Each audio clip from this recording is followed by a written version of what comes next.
Ladies and gentlemen, my name is Jimmy Shannon and you are watching the Sledgehammer Fight Show.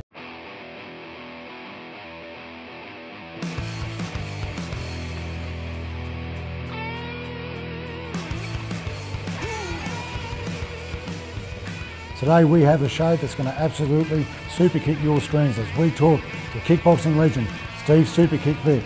We head down to sunny Miami to talk to Loverboy Collins, the next big thing in Australian kickboxing and the gym segment. It's my absolute pleasure to introduce our first guest today, Steve Super Kick Vic. Steve, thanks very much for coming to the show and taking your time out. Thanks for having me. Well, Steve, we might as well start with the Taekwondo. You did that starting from a young age. How long did you do Taekwondo for? I was 13 when I got into Taekwondo. Did it for 5 years. And then really the last year or so was when I started to get into kickboxing. I was inspired by some of the guys like Benny the Jet and saw this professional karate and kickboxing style coming through. So that inspired me to get into kickboxing and National Martial Arts League as well. Steve was actually the very first to come out with the gold pants and the flashy robes, and oddly enough, in the 80s people didn't have that big vision of where the sport was going. I thought you and Wayne had it pretty much sorted out, but they absolutely hated you for it. Yeah, well, I guess I probably was never really the rough, tough sort, you know, that the sport was probably dominated with back then, and I knew that and understood that, and I guess for me to really stand out, rather than go and get some tattoos or shave my head or anything like that, I may as well go the other way. It was the 80s, and we all had the Duran Duran hairstyles and all that sort of thing. So I just thought I'd dress it up and perhaps do a little bit of self-marketing in that sense. Some of those fights you had were great, like when you fought Grant Keneally, Alex Toohey, like they were absolute wars, and they were still at the stage where everyone hated you. I remember the night when you fought Alex, you went 9 rounds, you got carried out of the ring. There was still some idiot trying to abuse you as you were getting carried out. But in time, when you started fighting men like Ronnie D, Paul Grimer twice, Tony DiCasio, and you started beating those blokes, the crowd slowly went your way, and by the time you won that world title, everyone loved you. Yeah, I think it's like with anything, over time you build up a bit of a following, and although we were flashy, I think that all of us, and certainly all the guys that I trained with, were all very nice, humble people, and we tried to retain that, and we really respected all of the other fighters, and I think the whole industry, the industry as a whole back then, all of the fighters, I think it's fair to say, had a very healthy respect. There was none of that real animosity. There was no stuff going on outside the ring or anything like that. So it was a nice time. We respected other people. I think we got that respect back in time as well. Yeah, Steve, I think we've got a few highlights when you're fighting Chinto Modelo, and that's when you won the world title at City Hall. Can you tell us about that and the euphoria that went through? Yeah, for me, and I think like a lot of athletes when they're on the mature end of their career, for me, it was an 11-year journey. I was training and fighting, competing for 11 years all up. By the time I won the world title, I was ranked number 2 in the world for the last 4 years. So by the time I got from number 2 to number 1, I pretty much didn't have much left in the tank. So I gave it, I never left a drop left in the ring really, gave it everything. I won the world title that night and have never stepped foot back in the ring or the gym ever since. What we're going to do now, Steve, we're going to say adieu for the moment. Thanks very much for coming on. It was great having you You're welcome, here. Jimmy. And it was just good to hear your story, because it's the sort of story when someone's sort of down and they're getting beaten on and insulted and they rise to the top, but still say, have a lot of humility about it, and that's what you've done in my eyes, at least anyway. So Steve, thanks again, mate, for coming on. You're welcome. Now, ladies and gentlemen, we are going to go to sunny Miami to talk to Loverboy Collins at the 350 Fitness Gym.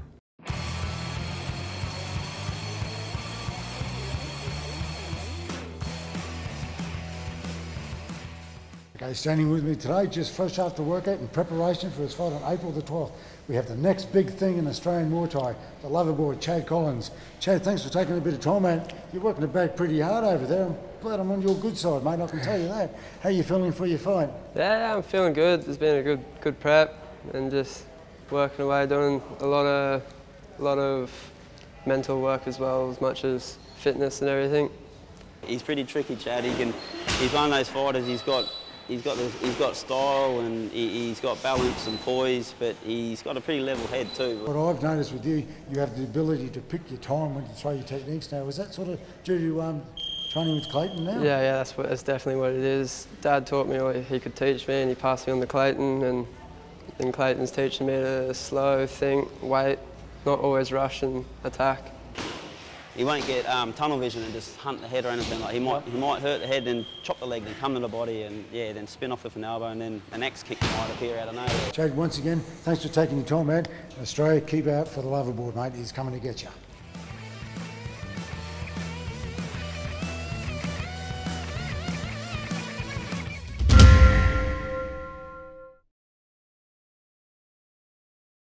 This program's brought to you by Outfox, with hundreds of free channels covering sports, entertainment, news and more. All at outfox.tv.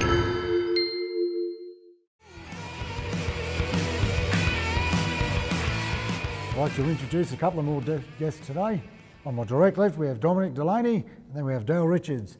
Both of these boys were the top fighters in the 80s and 90s, won a multitude of Queensland, Australian and international titles. And first of all, we're going to talk to Dominic Delaney. And Dominic's actually got a great story to tell too, about how he got his ankle crushed by a forklift and managed to come back, fight adversity and get back into the ring and win. Dominic, you did really well with that. Yeah, it was quite hard, but you know, we got through it. But 3 months down the track, I think it took, and then we fought in the league.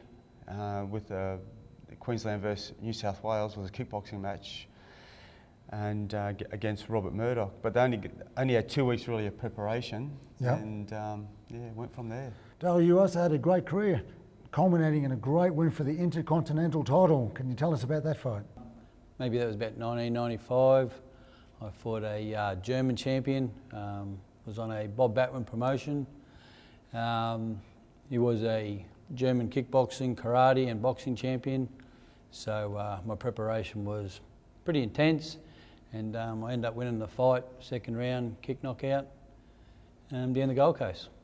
It's a funny thing, when a lot of guys retire, they just give up martial arts completely. But Dominic, you weren't one of those fellas to do that. I have it on good authority that on 2 days' notice you ended a karate tournaments. Instead of going in one division, you went in 2 and you cleaned up and won the whole lot. Yeah, that's correct. Yeah, it was quite a good day. It was a long day. It was quite a long day on the day, and yeah, and just end up fighting in the Masters. And I think one of the guys was about 120 kilos, and because it was open division. About Dale's weight. Yeah.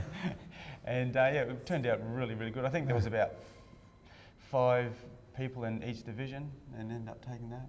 And Dale, you're back training guys again too. I've seen a few of your fighters at the Ignition Fight Show. You're back training with Dean Smith and helping some young fellas in the Redcliffe area out. Yeah, that's true. I always never really dropped out of the sport. I just always sit back a bit.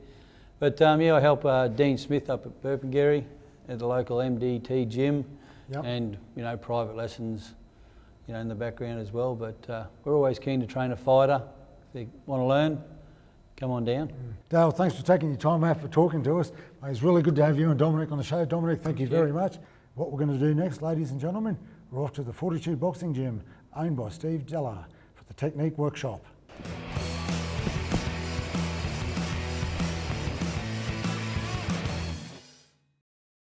And here we are once again at the Fortitude Boxing Gym for the technique workshop. Fortunately, I'm in a little bit of strife today. None of my fellas have shown up, but the studio boys have told me they've been able to find someone for me. Oh, Jesus, where did they find this bloke? Jeez, you're a big fella. Since we've got a big fella here, we're going to work on grappling somebody with superior size and strength, which obviously is where Brendan comes in. And we're going to show you a little trick on how to get on the inside for the grapple. Okay, so we'll lock up for the grapple, please, Brendan. Brendan's on the inside, I'm on the outside. Now, with Brendan being as big and as strong as he is, there's no way I'm getting out of this trying to grapple from the outside. If I try and move him, I can't do it. If Brendan tries to move me, he can pretty much throw me anywhere he wants. So what we need to work on is trying to get these arms in the middle, okay? Because when you grapple, you control from the inside. So what we're going to work on is trying to get one arm in at a time just for a start, okay? Now what we're going to do, when I go to let go of one arm, I grab with the other like that, because what I'll try to do is pull Brendan's head in towards me. Now what we do is we take the arm, we slide under the crook of the elbow, and you push up that way. That lets the knee go straight to the midsection. Okay, after I've landed the knee, I'll get the other arm straight on the inside, don't lift it, straight on the inside, and I'll lift it up that way. Boom, there's your knee there. The beauty of this is, since you've lifted the elbows, and Brendan, I'll get you to do it, you lift my elbow. So come inside, lift the elbow up. Now, okay, now what he's done, you see what he's done? He's exposed my rib cage. There's no way I can defend myself against that. And then comes that left knee. Boom. Like this, goes on the inside. Switches up, knees again. Boom, that's it. And what I've got to try and do is I grip the back of the neck with one arm. I slip the other one underneath the crook of the elbow and lift up. That opens the rib cage. There's your knee. Come up on the other side, lift the elbow up, there's your go. Now Brendan's on the outside, he has to get in. And he does the same thing to me, boom. As he's doing it nice and slow, so for the camera, just showing it. That's the speed it comes in. Show you once again, once it's in the grapple, it literally goes this quick. Like that. Okay, and once again, balance. If I don't have the square stance and I try and knee, I'm off balance, and all Brendan's got to do is just lean his weight on me and I'll fall over. Okay, ladies and gentlemen, thank you for logging on to another edition of the Sledgehammer Fight Show. A special thanks to our guests here at 350 Fitness, Clayton Collier and Chad Collins. Until the next show comes on, we'll see you all later and be safe.